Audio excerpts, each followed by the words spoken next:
Cake নিয়ে এখন আর আসে না, কেক নিয়ে ব্যস্ত থাকে না, এখন হাসির মাধ্যমেই ব্যস্ত থাকে অনেকেই বলে যে আপু এখন আর কেক আনে না, কেক কম আনে না। ইনকাম বেড়ে গেছে কিন্তু হচ্ছে ওই কথা হলো কি ওইখানে থাকে এখানে দাঁড়াই না, যার কারণে অনেকে মনে করে যে আমার কেক আনতে নাই, সেটাই মনে করে। কিন্তু কেক কিন্তু আমার এই পাশে থাকে। অবশ্যই বলতে হবে। এই জন্য আপনাদেরকে বলি যে আইসা আমার কেকের ভিডিও নেবেন, তারপর হাসির মাংস দেখবেন। আর অনেকে সন্ধ্যায় এসে ঘুরে যায়, পায় না, কটা থেকে আসলে পাওয়া যাবে? কটা থেকে আমি পাওয়া যাবে? 6টার মধ্যেই আসি। জন্মদিনে অর্ডার নেন? হ্যাঁ, জন্মদিনের অর্ডার। আজকে হবে 7টা বাজে।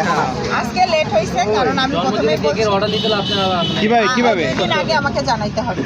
সেটা কিভাবে order আমার দিবেন? পেজে নাম্বার দেওয়া আছে, না, পেজের নামটা বলে। শিমির ডেইলি ব্লগ, যেটাতে আমি লাইভ করি, ওটা আমার অরিজিনাল পেজ, বাদ বাকি সব ফেক।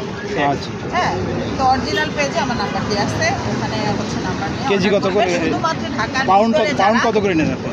এক একটার পাউন্ড এক এক রকম, তারা আমাকে ফোন করলে যাবে। ডিজাইন হ্যালো বন্ধুরা, আমরা চলে আসছি আজকে সিমি আপুর সিমি কিচেন্সে।